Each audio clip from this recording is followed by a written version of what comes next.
யாரால் யாராருக்கு? எழுத்தாளர் நிலோஜி. அத்தியாயம் 2. ஆதவனே சாப்பிட சொன்ன பிறகு சொல்லவா வேண்டும்? எல்லோரும் விரும்பியதையெல்லாம் வாங்கி சாப்பிட்டனர். இலவசம் என்றால் மேலதிகமாக கூட சாப்பிடலாம் என்பதுதான் எம்மவர்க்கு கைவந்த கலையாயிற்றே. சாப்பிட்டு கொண்டே ஆதவன் வீதியில் வருகிற பெண் பிள்ளைகளை எல்லாம் பார்த்து வர்ணித்து கவிவரிகளை கூறி சிரித்து கொண்டிருந்தான். தன்னை ஒரு பெரும் கவிஞனாக நினைத்து கொண்டே. என்னடா நம்ம சங்கீதமாக வாராளே, இவள் வாராள், ஆனால் யாழினியையும் நிலாமதியையும் பெற காணோமேடா என்றான் ஆதவன். கணிக்கீதனுக்கு யாழினி மேல் ஒரு அதீத அன்பு உண்டு.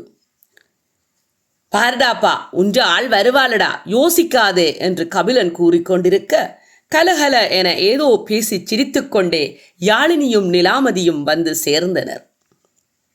யாழினியும் நிலாமதியும் சங்கீதாவின் கனவு காதலை விமர்சித்தபடியே வந்தனர்.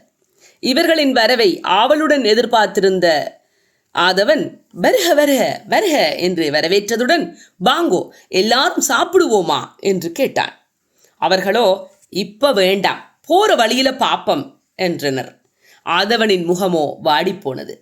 அதனை அவதானித்த கபிலன், இத பாருங்கடா, எங்கட காதல் மன்னன் முகம் வாடி போச்சடா என்றதும் எல்லோரும் சேர்ந்து கிண்டல் செய்தனர்.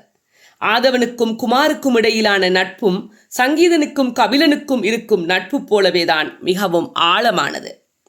சரியடாப்பா, வாங்கோ போவோம், பேருந்து வருகிறது என்றான் குமார். பேருந்து வந்ததும் நண்பர்கள் எல்லோரும் தத்தமது கைப்பைகளை எடுத்துக்கொண்டு பேருந்தில் ஏறி அமர்ந்தனர். ஆனால் பேருந்துக்குள் கீதனை காணவில்லை. எங்க கீதனை காணவில்லையே என்றாள் யாழினி. ஓமடாப்பா, இவன் இப்ப எங்கடா போனவன் என்று கேட்டான் கபிலன். என்னடாப்பா சொல்லுறாய், உனக்கு சொல்லாம போக மாட்டானே, எங்க போயிருப்பான் என்று கேட்டான் ஆதவன். அவன் தேத்தனி கடையில தேவாண்ட இசவள்ளத்துல குளிச்சு கொண்டிருக்கிறானோ என்றான் குமார். இல்ல இல்ல, இப்ப பேருந்து வந்து நிக்க எங்களோட வந்தவனே என்றாள் யாழினி. என்னடாப்பா இது, இப்படியே ஒவ்வொருவரா பார்த்து தேடிக்கொண்டிருந்தா நேரமில்லை போக போகுது என்றாள் சங்கீதா. கொஞ்சம் பொறுங்களன், இப்ப வந்துடுவான், அவனுக்கும் தெரியும் தானே என்று கபிலன் கூறி முடிக்கவும் கணிக்கீதனும் வந்து சேர்ந்தான். கைகளில் எல்லோருக்குமான தண்ணீர் போத்தல்களுடன் அவற்றை தூக்க முடியாமல் சுமந்தபடியே. சரி சரி வாடாப்பா, சொல்லிட்டு போயிருக்கலாமே என்றான் ஆதவன். எல்லோரும் பேருந்தில் ஏறி அமர்ந்ததும் சற்று நேரத்திலேயே பேருந்து புறப்பட்டது. ராஜராஜ சோழன் நான், என்னை ஆளும் காதல் தேசம் நீதான் என்கின்ற பாடல் ஒலித்துக் கொண்டிருந்தது. பேருந்து அடுத்த தரிப்பிடத்தில் பயணிகளை ஏற்றிக்கொண்டு செல்வதற்காக நின்றது. பாடலை கேட்டு தம்மை மறந்து ரசித்துக் கொண்டிருந்த வேளை அறிவை ஒருத்தி, அறிவை என்றால் 20 வயது முதல் 25 வயதுடைய பெண் என்று பொருள், அறிவை ஒருத்தி பேருந்தில் ஏறினாள். கலைந்த முடிகளை தனது அழகிய மென்மையான விரல்களால் கோதியபடியே நிமிர்ந்து பாதிமுகம் காட்டினாள். அவளது கலைந்து போன கரிய முடியதற்குள் மறைந்திருக்கும் அவளது கமல விழிகளவை அவள் அமருவதற்காக இருக்கைகளை தேடிக்கொண்டிருந்தன மருட்சியுடன்.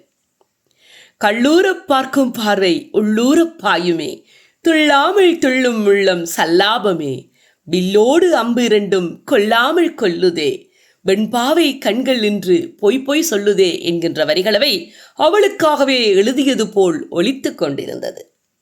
அழகுக்கு அழகு சேர்க்கும் அவளை பார்த்த உடனேயே எல்லோரது ஆழ்மனங்களிலும் அவளது அழகிய முகமானது ஒரு நொடியில் பதிவாகி போனது. அவளது நிறத்திற்கு ஏற்றாற்போல் அவள் அணிந்திருந்த செவிளணி நிற சேலையோ அவளுக்காகவே தயாரித்தது போல் மிகவும் எடுப்பாகவே இருந்தது. தலையில் கனகாம்பர மாலை சூடி கைகளில் கண்ணாடி வளையல்களுடன் ஒரு அழகிய கிராமத்து தேவதையாகவே காட்சியளித்தாள் பதுமையவள். அவளது அழகில் பயணிகள் மட்டுமல்ல, பேருந்து ஓட்டுநர் முதற்கொண்டு அங்கிருந்த எல்லோருமே தம்மை மறந்து மயங்கி போயிருந்தனர். அகிலத்தின் அழகு முழுமையுமே அவளது அழகிற்குள் அடிமையாகியது போன்ற உணர்வு தோன்றியது கபிலனுக்கு. தான் இருப்பது சொர்க்கலோகம் போலானது அவனுக்கு. இதயத்தில் தோன்றிய உணர்வுகளை மறைத்து அவளுடன் கதைத்து விட வேண்டும் என பெரும் பாடுபட்டான் கபிலன். இங்கு இடம் இருக்கிறது, வாங்கோ என்று அழைத்தான் கபிலன். மடந்தை அவளும் கபிலனுக்கு பக்கத்து இருக்கையில் வந்து நன்றி நன்றி என்று கூறி சிறு புன்னகையுடன் அமர்ந்தாள். சில நொடி நேரம் அமைதியாகவே மௌனமாகவே கழிந்தன. ஆனால் கபிலனுக்கோ அவள் யார், எங்கே போகிறாள் என்று எப்படியாயினும் அறிந்துவிட வேண்டுமே என்கின்ற ஆவல் மேலோங்க பொறுமை இழந்தவனாக மெல்ல பேச்சு கொடுத்தான். நீங்க எங்க போறீங்க என்று கேட்டான். பதிலுக்கு அவளோ அகிலாண்டபுரிக்கு என்றாள். ஐயோடா, அது எங்கடா சாமி இருக்கிறது, நாங்க போற இடமா இருந்திருந்தா அவ்வளவு நல்லா இருந்திருக்கும் என்று மனதிற்குள் நினைத்து மனம் வருந்தினான். எனது பெயர் கபிலன், நாங்க நண்பர்கள் எல்லாரும் சேர்ந்து துரராசபுரம் போகிறோம், உங்களோட பெயர் என்ன என்று கேட்டான். அவளோ ஒரு பார்வை பார்த்தாள். அந்த விழிகள் ஏன் உனக்கு நான் சொல்ல வேண்டும் என்று கேட்பது போல் தோன்றியது கபிலனுக்கு. ஆனாலும் வேண்டா வெறுப்பாக அகிலாண்டபுரத்து அகிலாண்டேஸ்வரி என்றாள். அகிலா என்கின்ற தனது பெயரை மாற்றி மறைத்து அவளை தனது காதல் தேவதையாகவே நினைத்து பயணித்துக் கொண்டிருந்ததால் நேரம் போனதே தெரியவில்லை கபிலனுக்கு. கடல்களுக்கிடையே ஊடறுத்து செல்கின்ற பாலத்தின் மேல் பேருந்து சென்று கொண்டிருந்தது. கடலின் மீன்கள் துள்ளி குதித்து விளையாடிக் கொண்டிருந்தன. அந்த மீன்களை பிடிப்பதற்கு கொக்குகள் ஒற்றை காலில் நிற்பதும் கடலின் மேல் பறவைகள் பறந்து செல்கின்ற காட்சியும் அற்புதமாக இருந்தது. அவற்றின் அழகை ரசித்துக் கொண்டிருக்க கதிரவனும் தன் வெப்பத்தினை தணித்துக் கொள்ள நினைத்தவனாக கடலில் குளிக்க ஆசைப்பட்டு கீழ்வானம் நோக்கி மெல்ல மெல்ல நகர்ந்து செல்ல ஆரம்பித்திருந்தான். செவ்வானம் கடலில் தொட்டு கொண்டிருக்க கதிரவன் முகில்களுக்குள் ஒளிந்து விளையாடிக் கொண்டிருந்தான். அவனுக்கு பக்கத்தில் தேவதையவள் அமர்ந்திருந்ததால் காண்கின்ற காட்சிகள் யாவும் அற்புதமாகவும் அழகாகவும் தோன்றியது கபிலனுக்கு. அடிக்கடி அவளை திரும்பி பார்ப்பதும் புன்னகைப்பதும் வெளியே வேடிக்கை பார்ப்பதுமாகவே மகிழ்வான மனநிலையுடன் அமர்ந்திருந்தான். நண்பர்களுடன் வந்திருந்தது கூட கபிலனுக்கு மறந்து போயிருந்தது. பேருந்து ஒவ்வொரு இடங்களுக்கு வருகின்ற பொழுதும் இடத்தின் பெயர் அறிவிப்பு பலகையில் காட்சிப்படுத்தப்பட்டு கொண்டிருந்தது. போதாது என்று அறிவித்து கொண்டும் இருந்தனர். அகிலாண்டபுரம் வராமலே போக வேண்டும், வரக்கூடாது, வந்துடவே கூடாது என்று நினைத்து கொண்டிருந்தான் கபிலன்.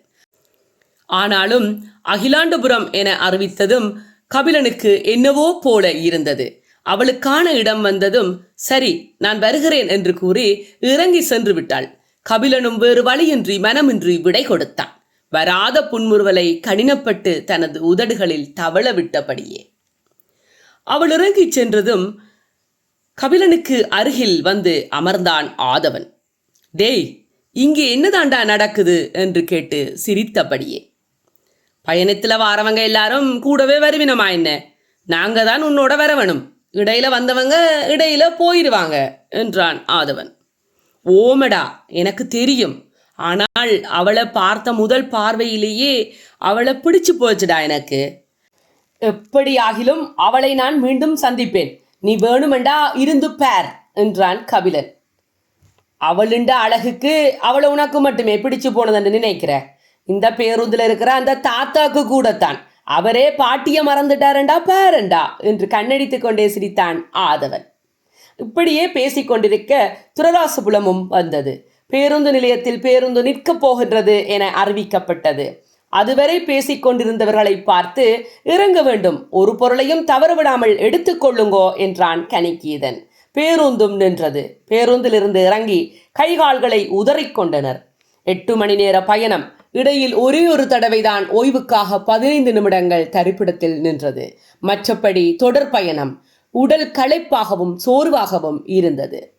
பேருந்து நிலையம் பார்ப்பதற்கு சிறியதாக இருந்தாலும் கடைகள், நடமாடும் உணவகங்கள், மலசலக்கூட வசதியுடன் அமைந்திருந்தது.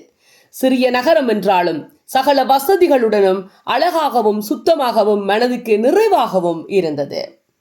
சுற்றும் முற்றும் பார்த்து கொண்டிருக்க இவர்களை அடையாளம் கண்டு கொண்ட உதயன் என்பவர், வணக்கம், நான் உதயன், துப்பறிவுத்துறை மேலதிகாரியான இலக்கியன் என்பவர்தான் என்னை அனுப்பி வைத்தார், நீங்கள் ஆதவன் தானே என்று கேட்டார் ஆதவனை பார்த்து.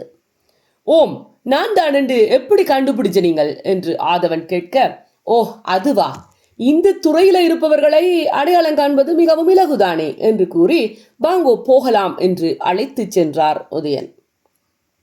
10 நிமிட தூரத்தில் தான் இவர்கள் தங்குவதற்கான விடுதி ஒழுங்கு செய்யப்பட்டிருந்தது.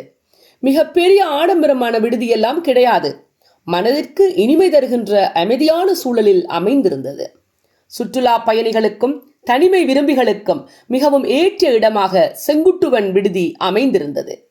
பசுமையான மலைத்தொடர்களையும் ஆற்றின் அழகையும் ஒரு சேர ரசிக்க வேண்டுமெனில் இந்த விடுதியினை தெரிவு செய்வதுதான் சாலச் சிறந்தது என்று கூறிவிடும் அளவுக்கு தோன்றியது முதற் பார்வையிலேயே. விடுதியின் வெளி அமைப்பே மனதை கொள்ளை கொண்டது. உள்ளே எப்படி இருக்கும் என்ற ஆவலை மனதில் ஏற்படுத்தி எடுப்பாக காட்சியளித்து நின்றது. உள்ளே வராமலே உதயன் இவர்களிடமிருந்து விடைபெற்றுக் கொண்டு சென்றார். உதயனுக்கு நன்றி கூறி விடை கொடுத்துவிட்டு விடுதியின் உள்ளே செல்கின்ற பொழுது இரவு 8:30 ஆகியிருந்தது. நன்றி.